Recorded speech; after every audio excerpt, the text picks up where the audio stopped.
9 मार्च हिंदी का एकदम 100% real paper मिल चुका है। नमस्कार बच्चों, अगर आप राजस्थान बोर्ड कक्षा 9 के स्टूडेंट हैं, 9 मार्च हिंदी पेपर की आप तैयारी कर रहे हैं, तो ये वीडियो आप सभी स्टूडेंट के लिए स्पेशल होने वाला है। इस वीडियो के अंदर मैं आपको राजस्थान बोर्ड कक्षा 9 हिंदी का एकदम 100% रियल पेपर इस वीडियो के अंदर देने वाला हूं, तो वीडियो को आपको कंप्लीट देखना है। अगर आपने एग्जाम से पहले इस कंप्लीट पेपर को आपने अच्छे से तैयार कर लिया तो 9 मार्च हिंदी के पेपर में पूरे 100 नंबर आप फोड़ सकते हैं। और पूरा पेपर इस वीडियो के अंदर मैं आपको हल सहित बताने वाला हूं, तो वीडियो को आपको कहीं पर भी स्किप नहीं करना है, वीडियो को आपको कंप्लीट देखना है। पेपर को स्टार्ट करने से पहले आप सभी बच्चों से मेरी एक छोटी सी रिक्वेस्ट है कि सभी बच्चों को कमेंट बॉक्स में जय श्री श्याम जरूर लिखना है। श्याम बाबा के आशीर्वाद से 9 मार्च हिंदी का पेपर आपका एकदम अच्छा जाने वाला है। और 9 मार्च हिंदी के पेपर में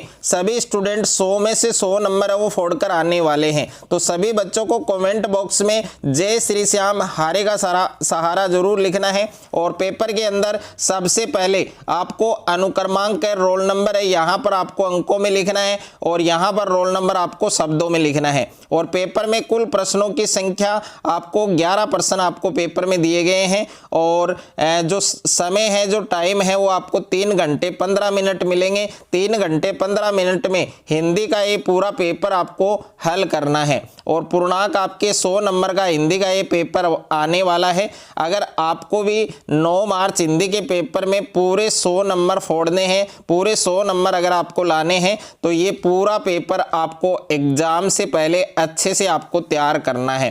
पेपर के अंदर आपको QR कोड है वो दिया गया है। और कक्षा 9वीं वार्षिक परीक्षा एनुअल एग्जामिनेशन 2026 का ये पेपर है जो आपके 9 मार्च को होने वाला है। अगर आपने एग्जाम से पहले इस पूरे पेपर को आपने अच्छे से तैयार कर लिया तो 9 मार्च हिंदी के पेपर में आप गर्दा उड़ा देंगे। 9 मार्च हिंदी के पेपर में आप पूरे 100 नंबर वो फोड़कर आने वाले हो। तो ये पूरा पेपर आपको अच्छे से तैयार करना है। और हिंदी का ये पेपर है और पेपर का कोड आप देख सकते हैं 901। और सामान्य अनुदेश आपको दिए गए हैं कि परीक्षार्थी प्रश्न पत्र के पहले पृष्ठ पर अपना अनुक्रमांक है, रोल नंबर है, वो अवश्य लिखें। रोल नंबर यहाँ पर अंकों में लिखना है, यहाँ पर शब्दों में लिखना है। और प्रत्येक प्रश्न के सामने उसका अंक बार अंकित है। तो पेपर के अंदर बच्चों सबसे पहला प्रश्न आपको पूछा गया है कि निम्नलिखित गद्यांश को पढ़कर दिए गए प्रश्नों के उत्तर दीजिए। तो इसके अंदर आपको जो गद्यांश दिया गया है, इस गद्यांश को पहले आपको ध्यानपूर्वक पढ़ना है। उसके बाद इस गद्यांश के अंदर आपको जितने भी प्रश्न पूछे गए हैं, इन सभी प्रश्नों के उत्तर आपको देने हैं। तो सबसे पहले आपको जो गद्यांश दिया गया है, इस गद्यांश को आपको ध्यानपूर्वक पढ़ना है कि खुद को संतुष्टि देने के साथ ही विनम्रता और शिष्ट व्यवहार के और भी कई फायदे हैं, किंतु फिर भी लोग विनम्रता का पालन नहीं करते। कठोर और असभ्य लोग थोड़े समय के लिए सफल हो सकते हैं, मगर ज़्यादातर लोग ऐसे व्यवहार वालों से दूर रहना चाहते हैं। तो प्यारे बच्चों, सबसे पहले इस गद्यांश को आपको ध्यानपूर्वक पढ़ना है, केयरफुली पढ़ना है। और इसके अंदर जितने भी प्रश्न आपको पूछे गए हैं, इन सभी प्रश्नों के उत्तर आपको गद्यांश में मिलेंगे। तो यहाँ पर पहला प्रश्न आप देख सकते हैं कि लोग किसका पालन नहीं करते। तो लोग है वो किसका पालन नहीं करते हैं। तो यहाँ पर ए ऑप्शन में दे रखा है विनम्रता, बे ऑप्शन में है अविनम्रता, स ऑप्शन में है संतुष्टि और द ऑप्शन में है व्यवहार। तो लोग है वो किसका पालन नहीं करते हैं, विनम्रता का पालन नहीं करते हैं। तो ए वाला जो ऑप्शन है वो आपका करेक्ट आंसर होगा। उसके बाद में बच्चों दूसरा प्रश्न आपको पूछा गया है कि बच्चों को बचपन से ही किस प्रकार के व्यवहार की शिक्षा दी जानी चाहिए। तो ए ऑप्शन में कठोर, बे ऑप्शन में विनम्र, स ऑप्शन में असभ्य और द ऑप्शन में अशिष्ट। तो बच्चों को बचपन से ही किस प्रकार के व्यवहार की शिक्षा है वो दी जानी चाहिए। तो दूसरे प्रश्न के अंदर आपका बे ऑप्शन है वो करेक्ट हो जाएगा, विनम्र। उसके बाद में देखिए नेक्स्ट है आपके तीसरा प्रश्न आपको पूछा गया है यहाँ पर कि कैसे शब्द जादू का असर दिखाते हैं। तो कैसे शब्द हैं जो जादू का असर दिखाते हैं, ए ऑप्शन में है कृपया, बे ऑप्शन में है शुक्रिया, स ऑप्शन में है धन्यवाद और द ऑप्शन में है उपयुक्त सभी। तो इस प्रश्न का सही उत्तर आपके द ऑप्शन सही होगा, उपयुक्त सभी। उसके बाद में देखिए 4 नंबर प्रश्न आपको पूछा गया है कि उपयुक्त गद्यांश का उचित शीर्षक चुनिए।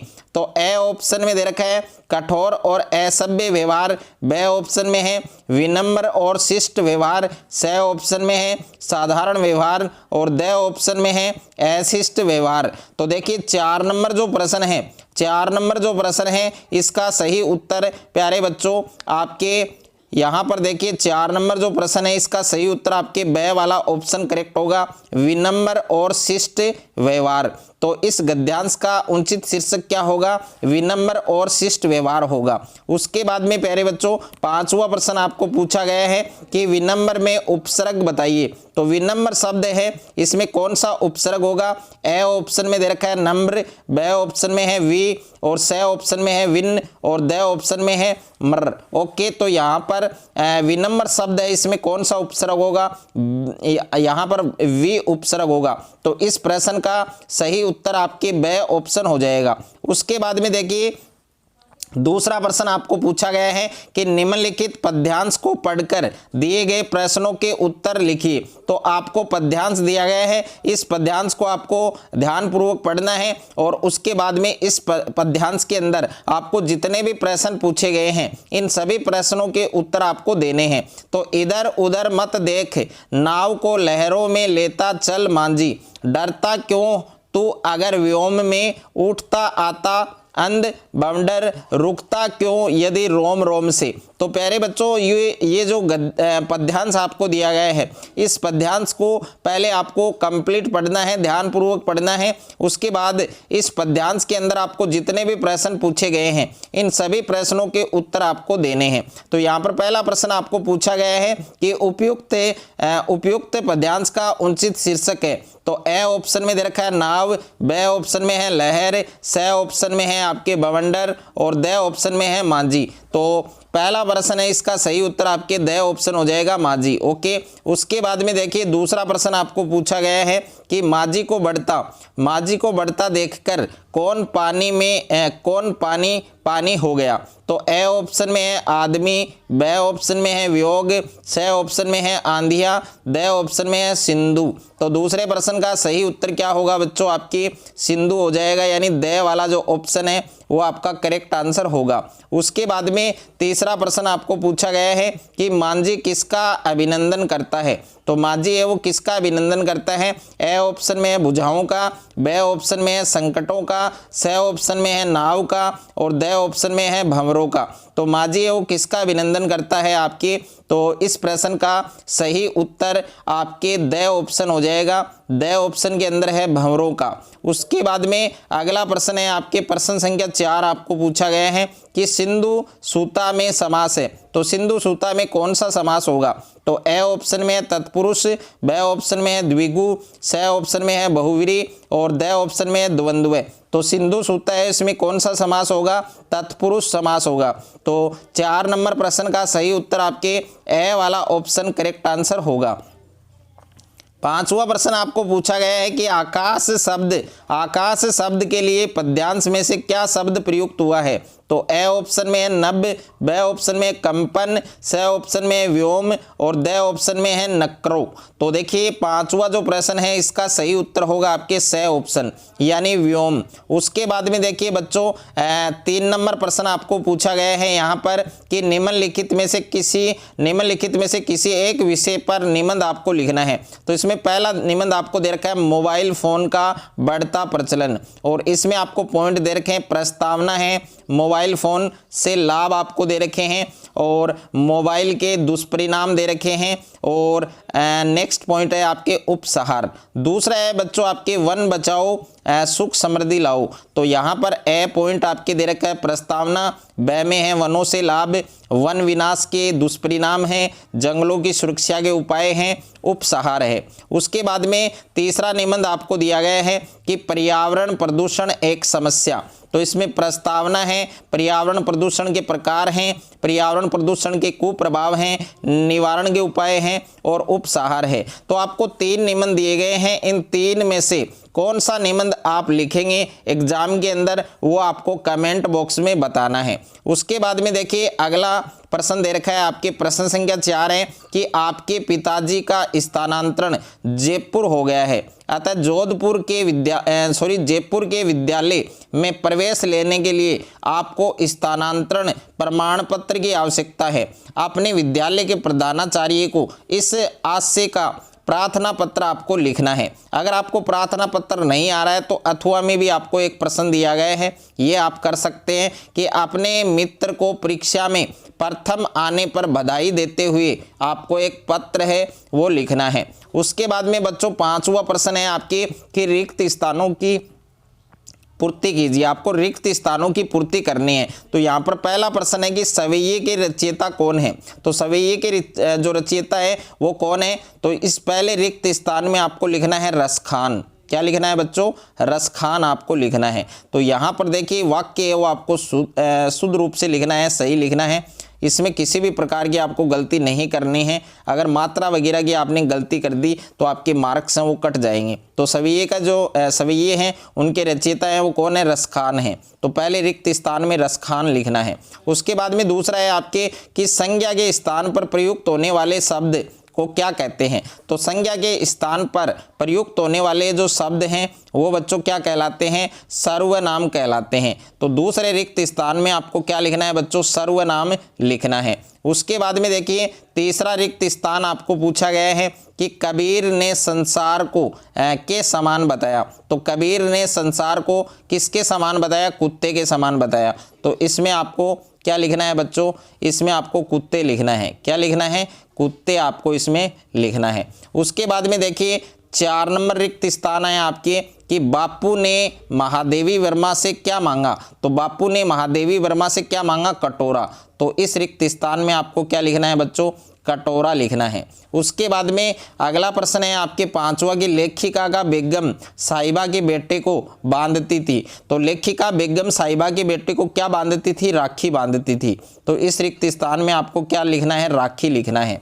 उसके बाद में देखिए 6ठा रिक्त स्थान है कि कविता मेघ आए। कविता मेघ आए में मेघ को किसके समान बताया है। तो मेघ को किसके समान बताया है, दामाद के समान बताया है। या फिर आप लिख सकते हैं इसमें पाहुन। क्या लिख सकते हैं बच्चों, पाहुन लिख सकते हैं, या फिर आप लिख सकते हैं दामाद, या फिर क्या लिख सकते हैं बच्चों, दामाद। ओके, ये दोनों सही है इसमें। और उसके बाद में 7वां प्रश्न है घर घर मिट्टी पहुंचाने का काम करती थी। तो घर घर मिट्टी पहुंचाने का काम कौन करती थी, माटी वाली करती थी। तो इस रिक्त स्थान में आएगा आपके माटी वाली। माटी वाली ये आपको रिक्त स्थान में लिखना है। उसके बाद में देखिए 6 नंबर प्रश्न है आपके कि निम्नलिखित अति लघुतरात्मक प्रश्नों के उत्तर लिखिए। तो इसमें पहला है कि झूरी के दोनों बैलों के क्या नाम थे। तो झूरी के दोनों बैलों के क्या नाम थे, एक का नाम था हीरा और दूसरे का नाम था मोती। ओके, और दूसरा प्रश्न है कि धीरे धीरे हम किन्हें समर्पित होते जा रहे हैं। तो धीरे धीरे हम उपभोक्तावाद की संस्कृति और बाजार के प्रति समर्पित होने जा रहे हैं, ये आपको लिखना है। तीसरा प्रश्न है कि प्रेमचंद क्या कहलाते थे। तो प्रेमचंद वो क्या कहलाते थे, प्रेमचंद उपन्यास सम्राट और कथा सम्राट कहलाते थे। और 4 नंबर प्रश्न है कि गुरुदेव ने लेखक के किस शब्द को पकड़ लिया। तो गुरुदेव ने लेखक के कौन से शब्द को पकड़ लिया था, दर्शन शब्द को पकड़ लिया था। तो इसमें आपको दर्शन शब्द लिखना है। उसके बाद में यहाँ पर 5वां प्रश्न है कि मनुष्य ईश्वर को कहाँ कहाँ खोजता है। तो मनुष्य है वो ईश्वर को मंदिर में खोजता है, मस्जिद में खोजता है, काबा में खोजता है, कैलाश और विभिन्न क्रियाकर्मों में खोजता है, ये आपको लिखना है। 6ठा प्रश्न है कि रसखान किस पर मुग्ध है। तो रसखान है वो कर्षण की रूप माधुरी, उनकी लीलाओं और वज्र भूमि पर मुग्ध है। और 7वां प्रश्न है कि चने पर किस रंग का फूल खिला हुआ है। तो चने हैं उस पर गुलाबी रंग का फूल है वो खिला हुआ है। 8वां प्रश्न है कि बच्चे किस समय काम पर जा रहे हैं। तो बच्चे हैं वो सुबह के समय और घने कोहरे के बीच काम पर जा रहे हैं। और उसके बाद में 9वां प्रश्न है उपसर्ग किसे कहते हैं। तो आपको उपसर्ग की परिभाषा लिखनी है कि वे शब्दांश जो शब्द के शुरू में लगकर अर्थ बदल दे उन्हें हम उपसर्ग कहते हैं। और आपको अति उपसर्ग से 2 शब्द बनाने हैं। एक तो बच्चों आप लिख सकते हैं अत्यधिक, क्या लिख सकते हैं बच्चों, अत्यधिक लिख सकते हैं। और एक आप लिख सकते हैं यहाँ पर अतिशय, क्या लिख सकते हैं बच्चों, अतिशय। बहुत सारे वर्ड हैं जो आप अति उपसर्ग लगाकर बना सकते हैं। उसके बाद में देखिए 10वां प्रश्न है कि विशेषण के कितने भेद होते हैं। तो विशेषण है उसके 4 भेद होते हैं। एक गुणवाचक विशेषण होता है, दूसरा परिमाणवाचक विशेषण होता है, तीसरा संख्यावाचक विशेषण होता है, 4 नंबर है संकेतवाचक विशेषण होता है। और 11वां प्रश्न है कि संज्ञा के स्थान पर प्रयुक्त होने वाले शब्दों को क्या कहते हैं, सर्वनाम। और 12वां प्रश्न है आंख शब्द के पर्यायवाची लिखिए। तो आंख शब्द के पर्यायवाची शब्द कौन कौन से होते हैं। एक तो नेत्र होता है, एक नयन होता है, एक लोचन होता है, एक चक्षु होता है। उसके बाद में 13वां प्रश्न है कि अंधेरा, कड़वा और सत्य का विलोम शब्द लिखिए। तो अंधेरे का विलोम शब्द क्या होगा, उजाला। और कड़वा है इसका विलोम शब्द क्या होगा आपके मीठा। और सत्य का विलोम शब्द क्या होगा, असत्य। उसके बाद में देखिए प्रश्न संख्या 14 है कि आकाश पाताल एक करना मुहावरे का अर्थ। तो आकाश पाताल एक करना मुहावरे का अर्थ क्या होगा, बहुत कठिन परिश्रम करना। और आपको वाक्य में प्रयोग भी करना है। तो वाक्य में प्रयोग आप लिख सकते हैं कि परीक्षा में प्रथम आने के लिए राहुल ने आकाश पाताल वो एक कर दिया। और प्रश्न संख्या 15 है कि प्रसाद और प्रासाद निम्न युगम शब्द का अर्थ लिखिए। तो इसमें प्रसाद का अर्थ तो हो जाएगा बच्चों आपकी कृपा, प्रसाद का अर्थ हो जाएगा आपकी कृपा और या फिर भगवान का भोग आप लिख सकते हैं। और प्रासाद का अर्थ हो जाएगा बच्चों महल, प्रसाद का अर्थ क्या हो जाएगा, महल हो जाएगा। उसके बाद में देखिए नेक्स्ट है आपके 7वां प्रश्न है आपके कि निम्नलिखित गद्यांश की सप्रसंग व्याख्या कीजिए। तो आपको ये गद्यांश दे रखा है, इस गद्यांश की आपको सप्रसंग व्याख्या है वो आपको करनी है। अगर आपको इस गद्यांश की सप्रसंग व्याख्या नहीं आती है तो आपको अथवा में एक गद्यांश और दिया गया है, इस गद्यांश की आप सप्रसंग व्याख्या है वो कर सकते हैं। लेकिन दोनों में से आपको एक गद्यांश की सप्रसंग व्याख्या करनी है। 8वां प्रश्न है निम्नलिखित पद्यांश की सप्रसंग व्याख्या कीजिए। तो ये पद्यांश आपको दे रखा है, इस पद्यांश की सप्रसंग व्याख्या है वो आपको करनी है। इसके अथवा में एक पद्यांश आपको और दिया गया है, अगर आप इस पद्यांश की व्याख्या करना चाहते हैं तो इसकी कर सकते हैं। उसके बाद में प्रश्न संख्या 9 आपको दे रखा है कि निम्न में से किसी एक रचनाकार का जीवन परिचय लिखिए। तो एक है श्यामाचरण दुबे का जीवन परिचय लिखना है। और अगर आपको इसका परिचय नहीं आता है तो अथवा में आपको दे रखा है महादेवी वर्मा। तो महादेवी वर्मा और श्यामाचरण दुबे इन दोनों का जीवन परिचय आपको लिखना, दोनों में से एक का लिखना है। और प्रश्न संख्या 10 है कि निम्न प्रश्नों के उत्तर दीजिए। तो यहाँ पर पहला प्रश्न है कि लेखक लड़कोर के मार्ग में अपने साथियों से किस कारण पिछड़ गया। दूसरा प्रश्न है सांवले सपनों की याद पाठ से क्या प्रेरणा मिलती है। तीसरा प्रश्न है मुख्य प्राणी मनुष्य से कम संवेदनशील नहीं होते हैं, पाठ के आधार पर आपको स्पष्ट करना है। 4 नंबर प्रश्न है कि चंद्र गहना से लौटती बेर कविता में नगरीय और ग्रामीण संस्कृति में जो अंतर है उसे स्पष्ट कीजिए। प्रश्न संख्या 5 है जिधर भी पैर करके सो वहीं दक्षिणी दिशा हो जाती है, इस कथन का तात्पर्य क्या है यह आपको स्पष्ट करना है। और 6ठा प्रश्न है कि मृत्यु का तरल दूत किसे कहा गया है। और 7वां प्रश्न है माटी वाली पाठ में माटी वाली का मुख्य कार्य क्या था। और उसके बाद में प्रश्न संख्या 11 आपको दे रखा है कि निम्न प्रश्नों के उत्तर दीजिए। तो इसमें पहला प्रश्न है कि बाढ़ की खबर सुनकर लोग किस प्रकार तैयारी करने लगे। इसके अथवा में प्रश्न है बच्चों कि रीढ़ की हड्डी एकांकी में सामाजिक खोखलेपन पर निहित व्यंग्य को आपको स्पष्ट करना है। और सेकंड प्रश्न है भारत में उपभोक्तावाद की संस्कृति का विकास किस तरह से हो रहा है वो आपको स्पष्ट करना है। तो हिंदी का पूरा पेपर मैंने इस वीडियो के अंदर आपको बताया है जो आपके 9 मार्च को आने वाला है। अगर आपने एग्जाम से पहले इस कंप्लीट पेपर को आपने अच्छे से तैयार कर लिया तो 9 मार्च हिंदी के पेपर में आप पूरे 100 नंबर है वो फोड़ सकते हैं। अगर आपने अभी तक चैनल को सब्सक्राइब नहीं किया है तो सब्सक्राइब कर लीजिए और साथ में नोटिफिकेशन बेल को प्रेस कर लीजिए। अगर आपको ये वीडियो अच्छा लगे तो वीडियो को ज़्यादा से ज़्यादा शेयर करें, ज़्यादा से ज़्यादा वीडियो को लाइक करें।